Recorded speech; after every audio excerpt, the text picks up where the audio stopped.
अब बात करते हैं next topic, sheet metal tools.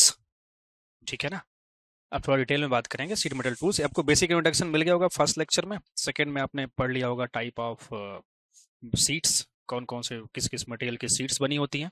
अब बात करते हैं हम लोग थर्ड लेक्चर का, या आप कह सकते हैं थर्ड फोर्थ, जिसमें भी आपको मिल रहा होगा, शीट मेटल टूल्स के बारे में। शीट मेटल टूल्स, तो फर्स्ट वन जो बेसिक टूल है, रूल्स। किसकी बात करेंगे? रूल्स की बात करेंगे। रूल्स या स्केल, आप जो भी बोलें इसको, रूल्स या स्केल की बात करेंगे। इसका जो मेन काम होगा वो क्या होगा? लेंथ मेजर करना या डायमेंशन को मेजर करना।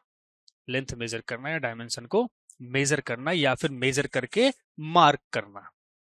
समझ गए बात को? इसको आप बचपन से ही यूज कर रहे हैं, आप स्ट्रेट लाइन भी से बनाते हैं। चलिए, आप बनाते हैं बट सीट में नहीं बनेगा ऐसा। The rules are available in variety of length and types। ये भी बहुत सारे टाइप्स का होता है, डिफरेंट डिफरेंट मटेरियल का बना होता है। आपने देखा होगा वुड का बना होगा, मेटल का बना होगा, या फिर कपड़े पे बना होता है, उसको टेप बोलते हैं। उसमें भी आपका मिलीमीटर, सेंटीमीटर या फिर इंच का फॉर्मेशन होता है, जिसकी वजह से आप वहां पर हाइट या डायमेंशन मेजर कर सकते हैं। Each of which is designed for measuring. किसके लिए यूज करते हैं? मेजर करने के लिए। And laying out different work. Clear है बात? ये हो गया आपका पहला रूल्स। दूसरा बात करेंगे, अब इसके टाइप्स की बात कर रहे हैं तो फोल्डिंग रूल। किसकी बात करेंगे? Folding rule. नाम से ही लग रहा है कि फोल्डिंग रूल किसके लिए होगा? जहां पर लार्ज वर्क पीस होगा, जहां पर लार्ज वर्क पीस होगा वहां पर हम फोल्डिंग रूल का यूज करेंगे। तो the folding rules is very helpful in measuring and laying out large work. जो बड़ा वर्क पीस होगा तो वहां पर हम फोल्डिंग रूल का यूज करेंगे, क्योंकि वो रूल ऐसा है जो फोल्ड हो जाता है, उसके बाद आप उसको खोल सकते हैं। In order to measure accurate distance, the rule should be placed at its edge so that graduations are in actual with the metals। तो जब भी आप मेजरमेंट कर रहे होंगे रूल से, तो रूल को हमेशा एक एज पर रखा जाता है। देखिए, जब आप भाई व्हाइट वाला ही मान लीजिए, एज पर रखेंगे तो क्या होगा? यहां से ऑलरेडी ये कितने एंगल पर हो जाएगा? 90 डिग्री पर करेक्ट हो जाएगा, जिससे वो क्या दे? एक्यूरेट रीडिंग दे। ठीक है ना? ये आपका है trammel point, steel square and straight edge. ये आगे देखते हैं डायग्राम, बाद में फिर से वापस आ जाएंगे।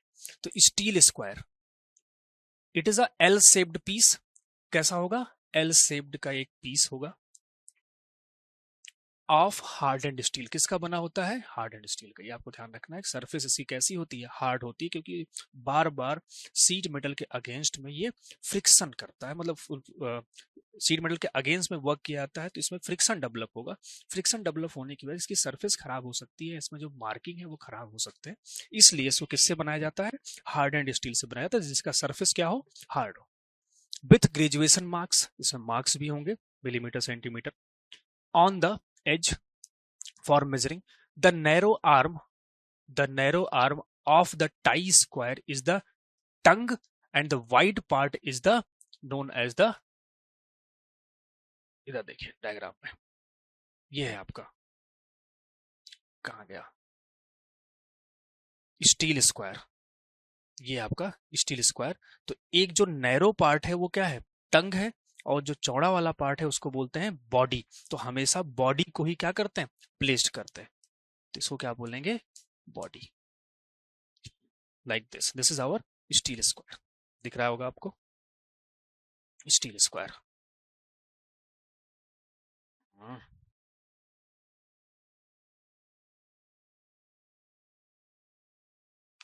स्टील स्क्वायर, ठीक है। तो ये वाला जो पार्ट है इसको बोलेंगे टंग। देखिए इसका डायमेंशन कम है, and this one is called body. ठीक है, कैसा होगा? एल शेप का होगा। एल शेप का मतलब इनके बीच का एंगल कितना होता है?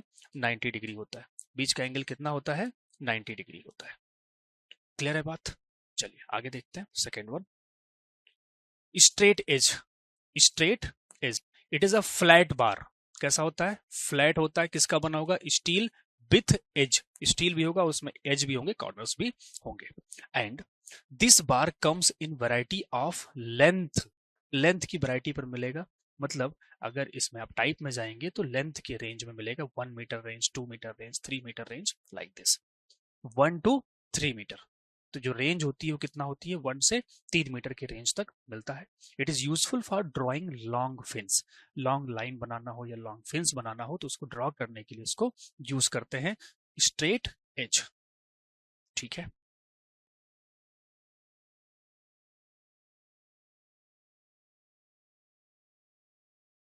भाई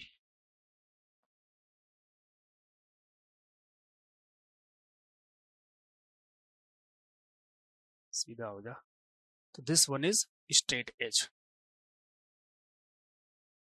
पूरी सीट ही घूम रही है, कोई बात नहीं, आप सिर्फ समझिए।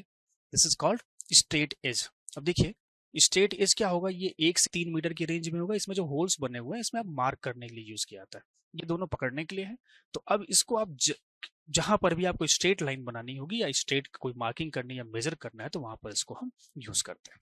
Now second one is scratch awl और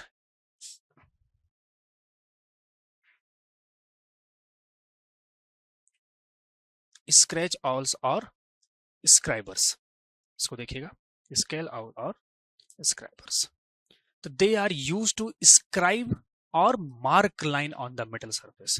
तो ये क्या करता है, इसका काम क्या है, मार्क बनाना, मार्किंग करना, ठीक है ना, नाम से ही पता है, स्क्रैच ऑल या फिर scribers on the metal surface of a variety of purpose in laying out patterns. There are 3 types. तो ये 3 टाइप के होते हैं। एक होता है आपका रिंग स्क्रैच आउल, एक होगा आपका सॉकेट स्क्रैच आउल, एक होगा आपका सैंक टाइप स्क्रैच आउल। तो 3 टाइप का होगा, रिंग टाइप का एंड सॉकेट एंड सैंक, ठीक है ना। तो ये किसके लिए यूज होता है, मार्किंग के लिए यूज होता है, scratch out. Now next is divider. Divider काम आपको बचपन से पता होगा। तो divider are made up of with each long leg tapered. Divider 2 tapered leg होते हैं टू ए निडल पॉइंट। जो टैपरिंग होगा वो कहां तक होगा, एक निडल पॉइंट तक होगा, दोनों का निडल बनेगा यहाँ पर, ठीक है, इसमें आपका बना होता है। The two of the dividers are the spring, इसमें स्प्रिंग लगा होगा, एंड विंग डिवाइडर। 2 टाइप के होते हैं, एक होता है स्प्रिंग डिवाइडर, एक होता है विंग डिवाइडर, वही जो आप बचपन से यूज कर रहे हैं। The spring divider of the spring divider are adjusted by turning the knurled nut. इसमें एक नट लगा होता है, आपने देखा होगा बचपन में, एक नट लगा, उसको आप रोटेट करते हैं तो उसकी वजह से आप उसको सेट कर सकते हैं। And the adjustment on the wing divider is made by loosening the screw. तो एक स्प्रिंग वाले में क्या होगा, एक इधर नट लगा होगा, इधर मान लीजिए स्प्रिंग लगा हुआ है, इसको आप लूज करेंगे, इसको आप ऊपर से करेंगे विंग डिवाइडर में on the wing, and the tightening the knurled nut on the end of the wings. तो जो नट लगे होंगे चाहे वो स्प्रिंग हो या फिर विंग हो, दोनों में ही आपके एडजस्ट करने के लिए जुगाड़ बना होता है, ठीक है ना, dividers. Next one is trammel point. Trammel point consist of 2 straight and removable legs, 2 needle points. तो 2 स्ट्रेट एज होंगे, ये टैपर्ड था, उसमें क्या होगा, 2 स्ट्रेट एज होंगे निडल पॉइंट पर, और उसको आप उसको रिमूव भी कर सकते हैं। And attach to separate head, these heads holders slide on the wood on the steel bar or beams and are held in place by thumb screw। तो उसमें एक थंब स्क्रू होगा, उससे आप उसको प्लेस करते हैं और उसको क्या करेंगे, सीट पर स्लाइड करेंगे। जब कट कर रहे होंगे सीट, जब हम दिखा रहे होंगे वहां पर आपको, तो वहां पर चीजें और समझ में आएंगी। A special clamp for pencil can be attached on the points. तो उसमें पेंसिल लगाने के, जैसे आप देखे होंगे बचपन में ज्योमेट्री बॉक्स में होता है, वैसे ही सेम चीज यहाँ पर होगा। And the trammel points are use to draw large arc. किसके लिए यूज करते हैं, किसी सीट में कोई आर्क ड्रॉ करना है, इधर से ड्रॉ किया, इधर से ड्रॉ किया, तो आप इसको आसानी से इस पॉइंट को मिला सकते हैं, कट कर सकते हैं, तो जहां पर भी आर्क का ड्रॉ करना होगा। And circle that are beyond the limit of dividers. तो डिवाइडर के लिमिट में, लिमिट से ज्यादा अगर कोई सर्कल करना है तो हम किसका यूज करेंगे, ट्रेमल पॉइंट्स का यूज करेंगे। क्लियर है बात। नेक्स्ट पंचेस, पंच। तो पंच का यूज करते हैं किसके लिए, होल क्रिएट करने के लिए। तो टाइप देखिए, प्रिक पंच, प्रिक पंच। देखिए जो आप टाइप पढ़ रहे हैं ना, ये आपको ऑब्जेक्टिव क्वेश्चन में, छोटे छोटे क्वेश्चंस में आपको आपसे पूछा जाएगा एग्जाम में। तो प्रिक पंच क्या होता है, the prick punch is a steel rod whose one end has tapered. देखिए पंच कुछ ऐसा होगा, एक एंड कैसा होता है, टैपर होता है। टैपर इसलिए होता है कि जो फोर्स लग रहा है वो अचानक से ज्यादा ना लगाना पड़े, तो टैपर होता है। आप भी जब आप आलू कट करते हो तो आप सीधा नहीं कट करते, एक एंगल पे कट करते हो। बात समझ, वही सेम चीज यहाँ पर है। Tapered ground to approximately an included angle of 30 degree, तो लगभग 30 डिग्री का टैपर एंगल होता है वहां पर। ठीक है। It is use for making small indentation, बहुत छोटा अगर कोई इंडेंटेशन क्रिएट करना है, बहुत छोटा कोई इंप्रेशन क्रिएट करना है, और stabilizing pins for divider and trammel point.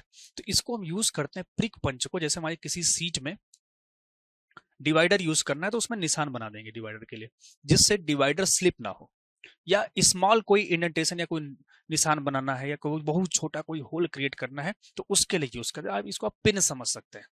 ठीक है ना। नेक्स्ट आता है आपका centre punch.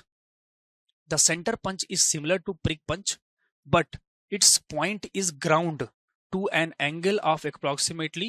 It is used to mark the location of bend line on heavy metal, किसी हैवी मेटल में बेंड लाइन का लोकेशन मार्क करने के लिए, and to mark the centres of hole to be drilled. जैसे हमारे किसी whole में अगर इसका सेंटर को ड्रिल करना है तो उसको मार्क करने के लिए यूज करेंगे। Solid punch. The solid punch is useful for punching small hole in thin sheet, thin sheets. तो किसी भी थिन सीट में स्मॉल होल अगर क्रिएट करना है तो आप सॉलिड पंच यूज करेंगे। And D, next one is hollow punch. Hollow punch is use for punching holes up to 10 millimetre और एबव फ्रॉम मेटल सीट, लगभग 10 मिलीमीटर या उससे ज्यादा का होल जब क्रिएट करना होगा। द इनर और and outer faces of the punch meet an angle of 40 degree. तो ये होगा हॉलो शेप का पंच। सामने से अगर आप देखेंगे कुछ ऐसा होगा, इनर एंड आउटर किस एंगल पर होगा, 40 डिग्री पर होगा, दोनों क्या होंगे आपस में 40 डिग्री पर टिल्ट हो गए। क्लियर है बात। तो जब बड़ा हमें होल क्रिएट करना होगा तो हम हॉलो पंच यूज करेंगे, छोटा होल क्रिएट करना होगा तो साइड पंच यूज करेंगे, और जहां पर बेंड की लोकेशन उसको पता लगाना होगा तो हम सेंटर पंच यूज करेंगे। इंप्रेशन बनाना है या फिर जो आप डिवाइडर यूज कर रहे हैं उसके लिए सेटिंग प्लेस बनाना है तो उसके लिए हम प्रिक पंच यूज करते हैं। क्लियर है। चलो देख लीजिए यहाँ पर, this is a prick punch. Prick punch आप देख रहे होंगे एंगल कितना यहाँ पर, जो एकदम पिन जैसा है, बहुत छोटा है तो 30 degree angle. Centre punch, this is our centre punch, angle कितना होगा दोनों के बीच में, 90 degree. Solid punch and hollow punch. ठीक है। चलिए आगे देखते हैं। Next one, चीजल्स। चीजल्स का काम क्या होता है, बहुत ज्यादा काम है इसका। The cold chisel is use to cut और सीयर मेटल। मेटल को कट करना या फिर सीयर फोर्स लगाकर सीयरिंग कराने के काम आता है chisel. It is made from a piece of high carbon और एलॉय स्टील। देखो मेटल को कट करना है तो कार्बन या फिर एलॉय स्टील का बना होगा, ऑफ हेक्सागोनल और ऑक्टागोनल इन शेप। इसका शेप कैसा होगा, हेक्सागोनल या फिर ऑक्टागोनल।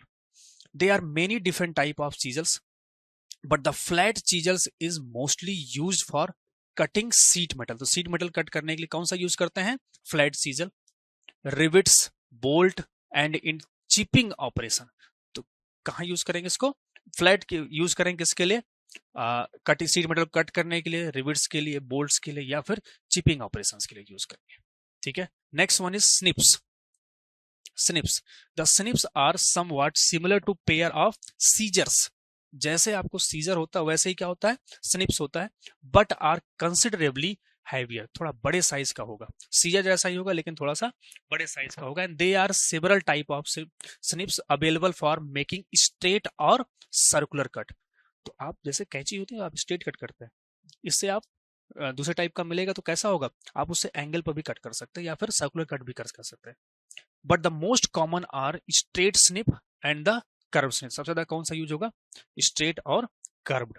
तो कर्व में आप बना सकते हैं आर्क, स्ट्रेट होगा तो आप उस पे स्ट्रेट लाइन पे कट कर सकते हैं। The straight snips has straight blades for straight line cutting. These snips may be obtained in various size. ये भी क्या होगा, डिफरेंट डिफरेंट साइजेस में आपको मिलेगा। And the curve snips has curve blades for making circular cut and they are available for either right hand और left hand cuts. या तो क्लॉकवाइज कट कर रहा होगा या फिर कैसा कट कर रहा होगा, एंटी क्लॉकवाइज कट कर रहा होगा। तो लेफ्ट हैंड बोल सकते हैं इसको, और राइट हैंड आर्क अगर बनाना होगा तो उसको आप बोल सकते हैं राइट हैंड कट। ठीक है। नाउ हैमर, देखो भैया इसमें से क्वेश्चन पूछा जाएगा, थोड़ा सा इंपॉर्टेंट होता है हैमर, तो मैं लिख दे रहा हूं important. Hammer. The hammers are, hammer आपने देखा होगा हथौड़ी, ठीक है ना, बहुत बड़ा होगा आपको हथौड़ा बोल देते हैं, ठीक है। हथौड़ा त्यागी आपने वेब सीरीज में भी सुना होगा। चलो देखते हैं। The hammers in sheet metal works are use to forming shape by hollowing, raising and stitching और थ्रोइंग ऑफ प्रोसेस। उठाएंगे, लोड देंगे और छोड़ देंगे। throwing of properties, throwing of process. There are many type of hammers, but the most commonly used hammer in sheet metal work are for, देखो बहुत सारे types के होते हैं, ठीक है। डिफरेंट डिफरेंट शॉप में डिफरेंट डिफरेंट टाइप के हैमर, वुड का काम करेंगे तो वुड वाले हैमर अलग होते हैं, यहाँ सीट मेटल काम कर रहे तो इसके हैमर अलग होंगे। पता लगा आपको बक्सा बनाना है, बक्सा बनाने आप गए, उसमें एक कील ठोकना है, तो इतना बड़ा बड़ा वाला हथौड़ा त्यागी वाला हैमर लेके आ गए, पता लगा बक्सा ही क्या हो गया, माइनस। समझ पा रहे हैं? तो ये जानना जरूरी है कि कब किस ऑपरेशन में कौन से हथौड़ी का यूज होना है, ठीक है। खोपड़ी फोड़ने के लिए अलग हथौड़ी लगती है, सीट मेटल को तोड़ने के लिए अलग, लकड़ी को तोड़ने के लिए अलग, ठीक है। तो first one is ball peen hammer.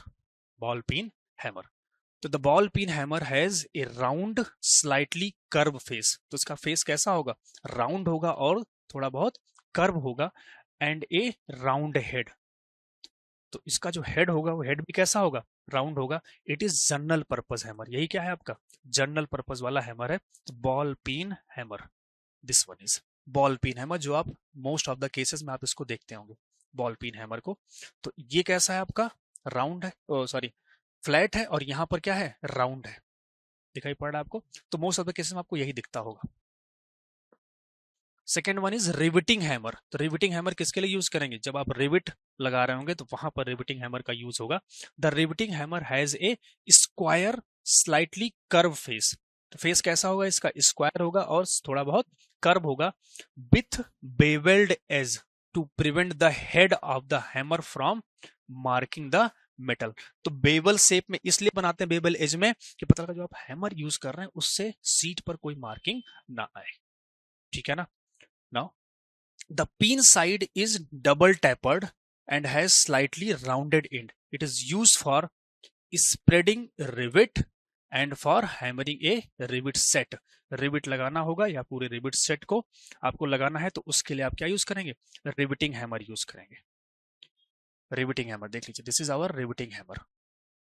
Riveting hammer ये कैसा होगा, फ्लैट होगा लेकिन हल्का सा राउंड होगा, राउंड इसलिए है कि जिससे निशान ना पड़े सीट पर, और एक तरफ क्या है, कोनिकल शेप का। Now setting hammer, third one is setting hammer. तो सेटिंग हैमर का काम क्या है, setting hammer, the setting hammer has A square, कैसा होगा, स्क्वायर और flat face.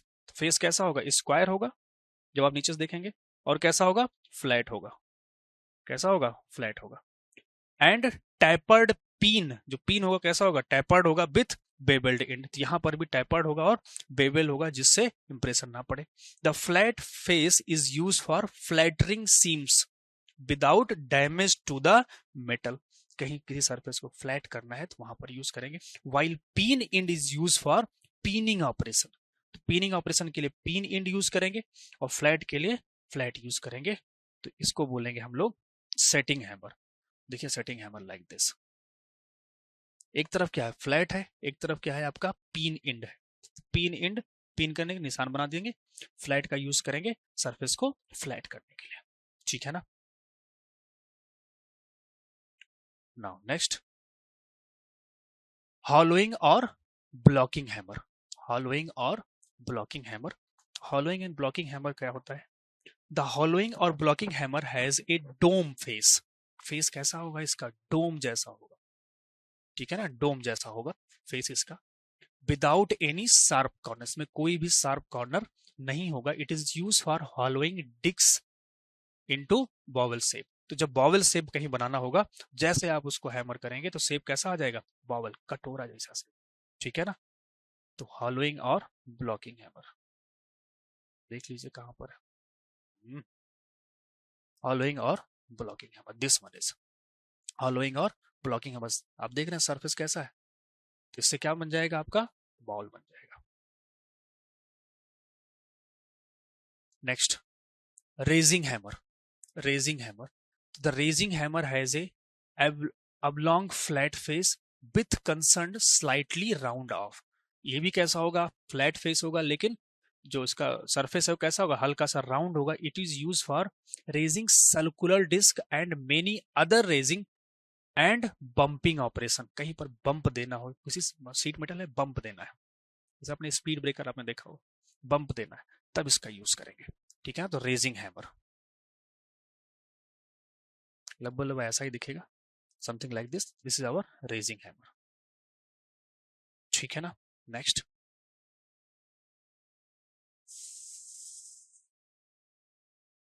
प्लेनिसिंग hammer. The planishing hammer has a round face, इसका फेस कैसा होगा, राउंड होगा, and it is on the domed circular work. तो ये भी किसके लिए यूज होगा, डोम सर्कुलर वर्क के लिए यूज होगा। कॉलेट हैमर, एक साथ डायग्राम देख लेंगे। Collet hammer, the collet hammer has a oblong shape face, कैसा होगा, oblong shape face. It is used on cylinders and in curb collects. तो कोई जरूरी थोड़ी ना है कि सरफेस हमेशा सीट मेटल की फ्लैट ही हो, सिलेंडर पर भी काम करना पड़ सकता है, तो वहां के लिए हैमर अलग होगा, जिससे वहां पर ऑपरेशन आसानी से किया जा सके। वहां पर आप नॉर्मल फ्लैट हैमर यूज नहीं कर पाएंगे, तो उसके लिए कौन सा होगा, collet hammer. Tray hammer, tray hammer क्या है, the tray hammer has oval shaped face, shape कैसा होगा, ओवल का होगा। It is use to sink the bottom when shaping a tray, तो जब भी कभी ट्रे को बॉटम सिंक करना है तब वहां पर यूज करेंगे। एंड मैलेट, मैलेट ये ध्यान रखिएगा, इसके बाद हमें पढ़ना है मैलेट। दिया गया आपका ट्रे हैमर्स, देख लीजिए। तो this is our planishing, collet and tray. ठीक है ना, तो सारे डायग्राम आपको दिख गए। इसको एक बार यहाँ पर पॉज करके साइड डायमेंशन डिफिनीशन आप देख लीजिएगा, उसका यूज देख लीजिएगा, और किसकी क्या प्रॉपर्टी है, कहाँ पर सर्कुलर होगा, कहाँ पर फ्लैट होगा, और किसका क्या यूज है। पॉसिबल हो तो ये लाइन डायग्राम बनाइए, क्योंकि एग्जाम में इसको बनाना ही पड़ेगा आपको। ओके,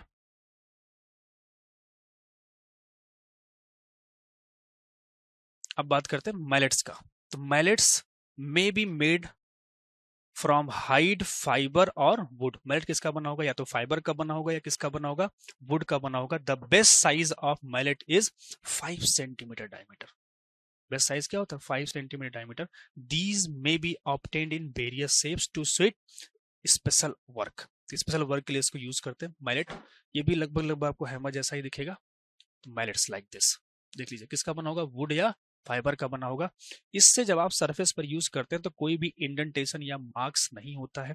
थोड़ा बहुत सरफेस में बेबीनेस है, कहीं पर हल्का हल्का हैमरिंग इफेक्ट डालना है, तो आप वुड का हैमर यूज करते हैं, या फिर किसका बना होगा, फाइबर का बना होगा। देखिए, first one is our flat pin, दूसरा क्या है, स्ट्रेट पिन। तो ये सरफेस कैसा है इसका, फ्लैट है लेकिन सर्कुलर है, एक तरफ राउंड है। ये कैसा है, स्ट्रेट पिन है। And third one is cross pin, एक साइड कैसा होगा, क्रॉस होगा ये। एंड बॉसिंग, बॉसिंग बॉसिंग भी यूज करते हैं, जहां पर सरफेस को हल्का सा बेबीनेस देना हो। मतलब कहने का ये है कि मेटल का यूज तब करेंगे जब आपको हैवी ड्यूटी एप्लीकेशन करना, जैसे रिबिट लगाना है या पूरा फोल्ड करना है, कट करना है, तो वहां पर यूज करेंगे। अगर थोड़ा बहुत काम करना है, बहुत कम फोर्स के लिए काम करना है, तो मैलेट का यूज करते हैं। ठीक है, नाउ पिलर्स, पिलर्स देख लीजिए। पिलर्स का काम क्या होगा, the pliers are used in sheet metal work for holding, cutting and bending work. तो किसी टूल को होल्ड करना, कट करना या फिर बेंड करने के लिए यूज करेंगे। तो पहला होगा क्या आपका, flat nose pillar. Flat nose pillar, the flat knows pliers has flat jaw. Flat knows में जॉ कैसा होगा, flat with small groups, flat होगा और स्मॉल ग्रुप्स बने होंगे। It is use for forming and holding work. किसके लिए use करते हैं, फॉर्मिंग ऑपरेशन एंड होल्डिंग के लिए यूज करते हैं। तो फ्लैट नोज पिलर, यहां देखिए, this is flat nose plier, like है द प्लास। ठीक है, तो इसमें क्या करते हैं, वर्क पीस, रिवेट या स्क्रू को होल्ड करने के लिए यूज करेंगे। And this one is round nose pliers. तो एक होगा राउंड नोज होगा, एक कैसा होगा, फ्लैट नोज होगा। तो आप दोनों टाइप का प्लास आप देखे होंगे। राउंड नोज भी क्या होगा, आगे से कैसा होगा, बहुत शार्प होता चला जाएगा, और नोज उसका कैसा होगा, राउंड होगा। Second one is round nose pliers. Round nose क्या होगा, the round nose pliers has long jaw. Jaw कैसा होगा इसका, बड़ा होगा। इसमें जॉ कैसा था, फ्लैट था, इसमें कैसा होगा, लॉन्ग होगा, और कैसा होगा, राउंड होगा on the outside. It is use for holding and forming the various shapes and pattern. दोनों का काम क्या है, होल्डिंग या फिर फॉर्मिंग का काम है। क्लियर है?